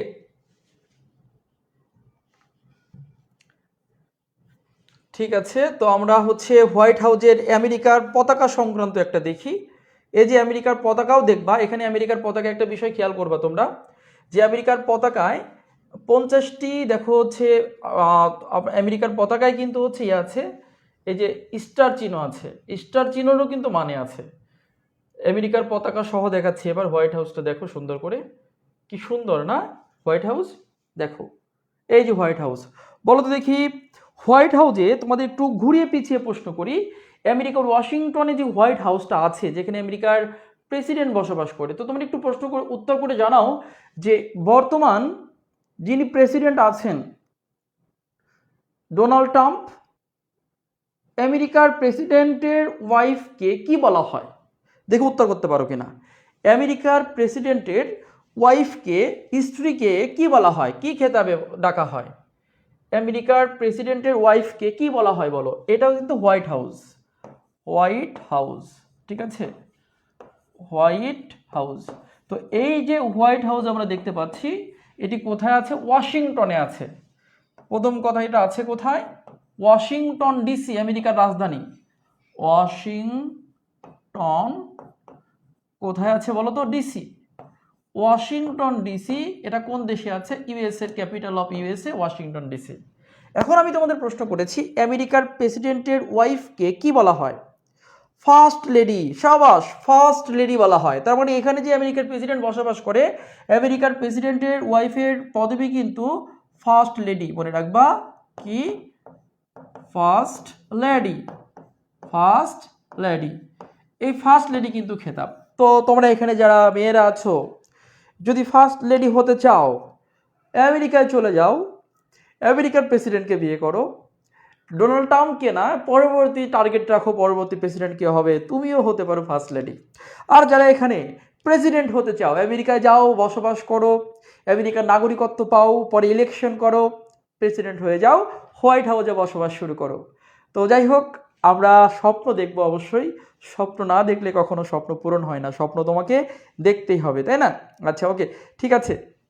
তো আমরা হোয়াইট হাউস দেখেছি, আমরা কিছু তথ্য এখানে জেনেছি, এবং হোয়াইট হাউস কত মনোরম, কে বসবাস করে তাও আমরা জেনেছি। পরবর্তী আর একটা প্রশ্ন নিয়ে আমরা আলোচনা করব। হ্যাঁ, যেহেতু অ্যাকচুয়ালি এই ক্লাসটি হচ্ছে আমাদের, যে ক্লাসটি আমরা নিচ্ছি, এই ক্লাসটি হচ্ছে প্রি অ্যাডমিশনের।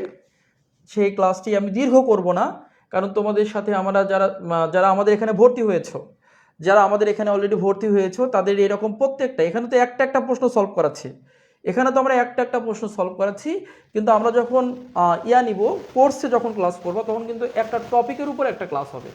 বোঝা কাকে বলে বুঝবা, চিত্র সূত্র, তোমার কোনো কষ্টই হবে না, একদম পুরো পানির মতো বোঝাই দিব। ঠিক আছে, নেক্সট কোশ্চেন আমাদের, পরবর্তী প্রশ্ন দেখি আমরা এইটা পারি কিনা, সবাই দেখি। বলো পৃথিবীর উচ্চতম পর্বতশৃঙ্গ কোনটা? পৃথিবীর কি বলেছি? উচ্চতম পর্বত চূড়া কি বলেছি বলতো? পর্বত চূড়া বা পর্বত শৃঙ্গ কোনটা? শৃঙ্গ, শৃঙ্গ কোনটি?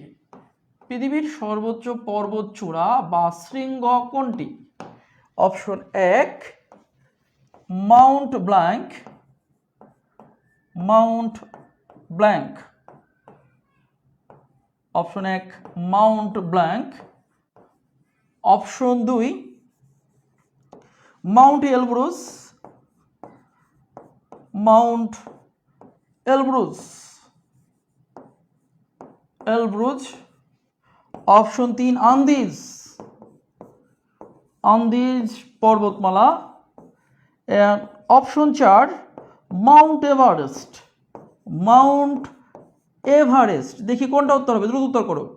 Mount Everest. আবার একটু দ্রুত উত্তর করবো। এই চারটার মধ্যে পৃথিবীর সর্বোচ্চ চূড়া কোনটি? পৃথিবীর সর্বোচ্চ পর্বত চূড়া কোনটি? দ্রুত উত্তর করতে হবে। পৃথিবীর সর্বোচ্চ পর্বত চূড়া কোনটি? একজন প্রি অ্যাডমিশন ক্লাস কত সময় হবে? প্রি অ্যাডমিশনের ক্লাস তোমাদের অবশ্যই তোমাদের ইন্টারের কথা চিন্তা করে তোমাদের স্মুথলি, তোমাদের যতটুকু সময় তোমাদের অ্যাকচুয়ালি পড়ানো যাবে, যাতে তোমাদের কোনো কিছু হ্যাম্পার না হয়, অন্যান্য সাবজেক্টগুলো যেন ভালো করে পড়তে পারো, সেই বিবেচনা করে প্রি অ্যাডমিশনের ক্লাস আমরা নিব। টোটালি এটা এইচএসসির সাথে মিলিয়ে কিভাবে অ্যাডমিশনের প্রস্তুতি নেওয়া যায় সেইটাই হচ্ছে আমরা সবসময় মাথায় রাখবো।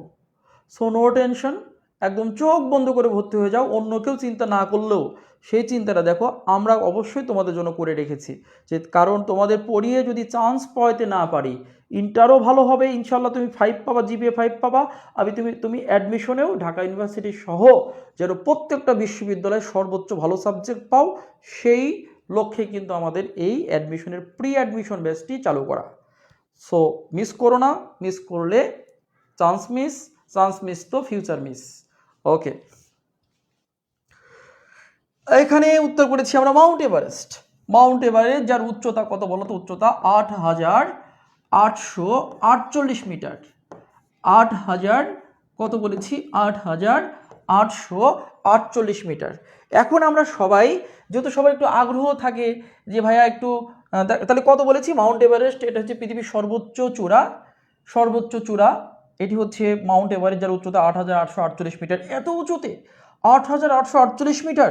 আর যদি ফুট চাই, কখনো ফুট যদি চাই বা ফুট চাইলে 29,035 ফুট। মনে রাখবো আমরা 29,000 কত ফুট? 35 ফুট। 29,035 ফুট। তো সবাই একটু খেয়াল রাখবে এখানে যে ফুট চাইলে 29,035 ফুট, মিটার চাইলে মাউন্ট এভারেস্টের উচ্চতা 8,848 মিটার। এখন আমরা চলে যাচ্ছি আমাদের, অনেকেই মাউন্ট এভারেস্টের একটা দেখতে চায় যে অ্যাকচুয়ালি মাউন্ট এভারেস্ট কোনটুকু, মাউন্ট এভারেস্ট যে আমরা বলি, তাই না? সেই মাউন্ট এভারেস্টের অনেকে জানতে চায় যে মাউন্ট এভারেস্ট অ্যাকচুয়ালি সম্পর্কে একটু যদি আইডিয়া দেওয়া যায় তো ভালো হয়। শুধু মাউন্ট এভারেস্ট সম্পর্কে এতটুকু জানলে তো হবে না। মাউন্ট এভারেস্ট,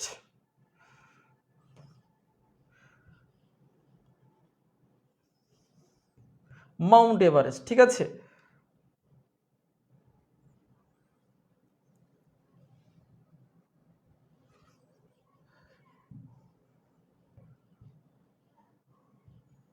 ইভারেস্ট, হ্যাঁ, মাউন্ট এভারেস্ট একটু দেখবো আমরা সুন্দর করে।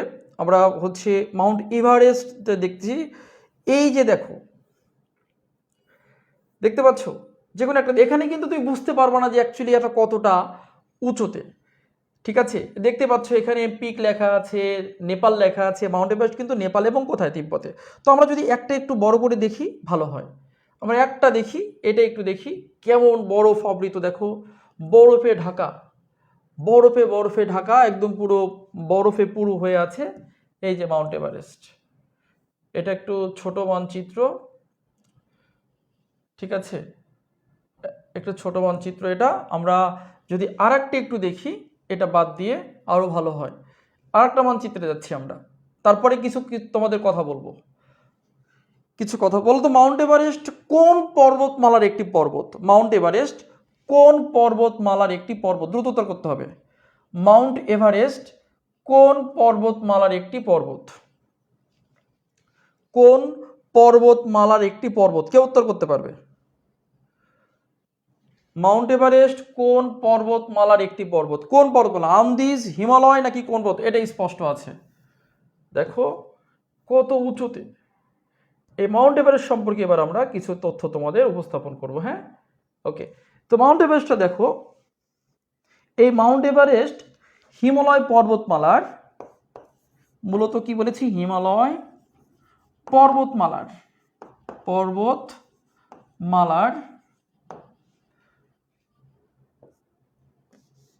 হিমালয় পর্বতমালার পর্বতগুলো হলো পর্বতগুলোর মধ্যে অন্যতম কি কি আছে?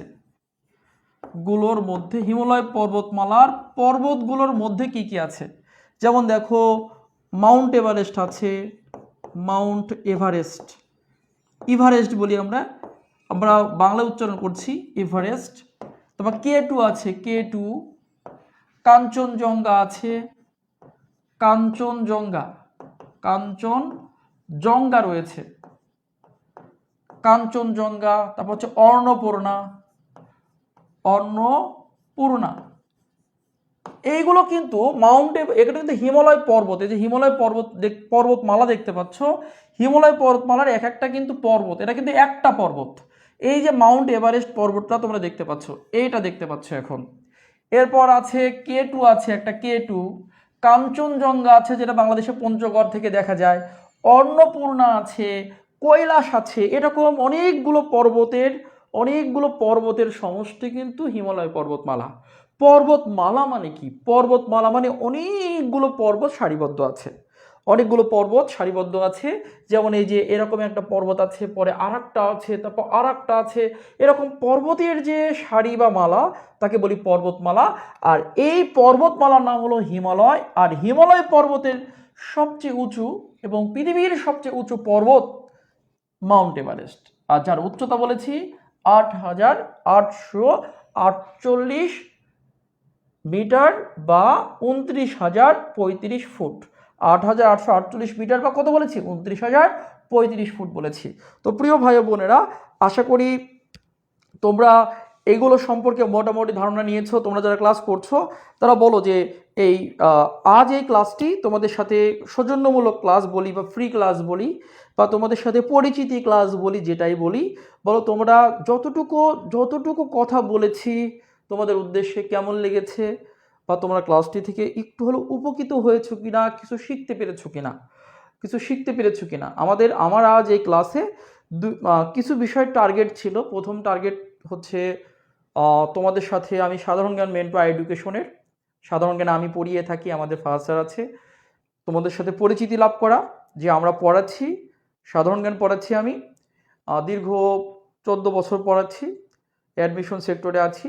এবং তোমরা জানো শাহিন জিকে বইটি আছে, যে জিকে বইটি তোমরা অতি দ্রুত হাতে পেয়ে যাবা। তোমরা যে শাহিন জিকে যে বইটি নতুন এডিশন, তোমরা দ্রুত বইটি পেয়ে যাবা, অথবা এডুকেশনে তোমরা এই বইটি অর্ডার করলে দ্রুত পেয়ে যাবা, নতুন একদম বই পেয়ে যাবা।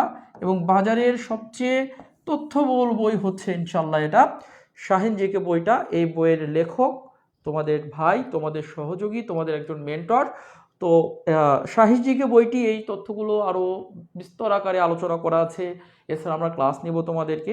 তো যাই হোক, আজ মূলত তোমাদের সাথে পরিচিতির একটা ব্যাপার স্যাপার ছিল, যে ক্লাস নিচ্ছি আমি তোমাদের এখানে এডুকেশনে। আর একটা বিষয় হচ্ছে যে আমরা অনেকেই মনে করি যে ইন্টার পরীক্ষায় সব কিছু, ইন্টারের পরে মনে হয় আমার শান্তি, আর কিচ্ছু নাই।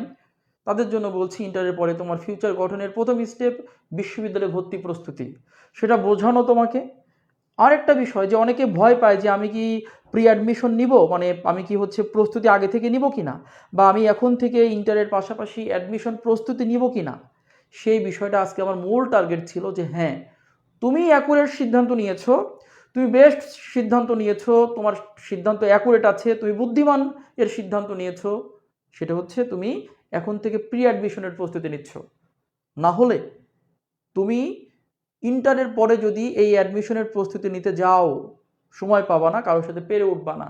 কারণ সবাই যারা চালাক তারা এখন থেকে ইন্টারের পড়ার সাথে মিলিয়ে অ্যাডমিশনের প্রস্তুতি শুরু করেছে। এটা বোঝানো আজকে আমার মূল টার্গেট ছিল। আরেকটা বিষয় হচ্ছে যে এটা বোঝানো টার্গেটের আরেকটা বিষয় ছিল যে অ্যাডমিশনের প্রস্তুতি আর ইন্টারের প্রস্তুতি কি আলাদা? একদম আলাদা না, তা আমি তোমাদের প্রশ্ন দিয়ে বুঝাইলাম যে একই প্রস্তুতি। শুধু তুমি যখন ইন্টারের বই পড়ছো, ওই ইন্টারের বইয়ের ওই অধ্যায় থেকে কোন কোন প্রশ্নগুলো অ্যাডমিশনে আছে এসেছে বা আবার আসতে পারে, তা এখন থেকে সজাগ থাকা, এখন থেকে অভিহিত হওয়া, এটা আমি তোমাকে বোঝানোর চেষ্টা করেছি। আর তোমাদের সাথে মজা করে কিছু প্রশ্ন সলভ করেছি, প্রশ্নের মাধ্যমেই আমি তোমাদের আইডিয়া দেওয়ার চেষ্টা করেছি। পাশাপাশি ঢাকা বিশ্ববিদ্যালয়ে কোন সাবজেক্টের উপরে কত মার্কসের পরীক্ষা থাকে তা কিঞ্চিত তোমাদের সাথে আলোচনা করেছি। আজ এই ক্লাসটি ছিল আমাদের মূল ক্লাসের একটু ট্রেলার বলতে পারো, সামান্য একটু দেখা যাচ্ছে অংশ বলতে পারো। যাই হোক, মূল পর্বে দেখা হবে এবং তোমাদের সাথে আগামীকাল একটি চমৎকার ক্লাস নিয়ে দেখা হচ্ছে ঠিক 6:45-এ। আগামীকাল একটি টপিক নিয়ে দেখা হচ্ছে। আগামীকাল একদম ফুল টপিক পড়িয়ে দিব, একটা টপিক তোমাদের পড়তে লাগবে 10 ঘন্টা লাগতে পারে, 5 ঘন্টা লাগতে পারে। আমার লাগবে একটা টপিক শেষ করতে 30 মিনিট। 30 মিনিটের মধ্যে পড়া মুখস্থ হয়ে যাবে, একটা টপিক সম্পূর্ণ শেষ হয়ে যাবে এবং তোমরা আমার কাছে এখানে পরীক্ষা দিবা। আগামীকাল তাহলে দেখা হচ্ছে, কোনোভাবে মিস করা যাবে না। ঠিক আগামীকাল তোমার হচ্ছে 26 তারিখ সন্ধ্যা 6:45-এ। আর যারা এখনও ভর্তি হয় নাই প্রি অ্যাডমিশন টেস্টে, আর দেরি না করে, আর বসে না থেকে, নিজেকে আর ধ্বংস না করে, নিজের স্বপ্ন পূরণের জন্য, পরিবারের স্বপ্ন পূরণের জন্য আজই আমাদের এডুকেশন এই পেজে নক দিয়ে দ্রুত গতিতে প্রি অ্যাডমিশন সম্পর্কে জেনে তোমার পরিবারকে অভিহিত করো। প্রয়োজন পড়ে কষ্ট করে হলেও আমাদের সঙ্গে কথা বলে প্রয়োজন পড়ে প্রি অ্যাডমিশনে যে কোনো মূল্যে হোক ভর্তি হয়ে যাও। সবার জন্য শুভকামনা থাকলো, সবার সুস্বাস্থ্য কামনায়, সবার পরিবারের সুস্বাস্থ্য কামনায় আমি তোমাদের শাহিন ভাইয়া আজ এই ক্লাসটি এখানেই শেষ করছি। আবারও সবাইকে আসসালামু আলাইকুম, বেস্ট অফ লাক।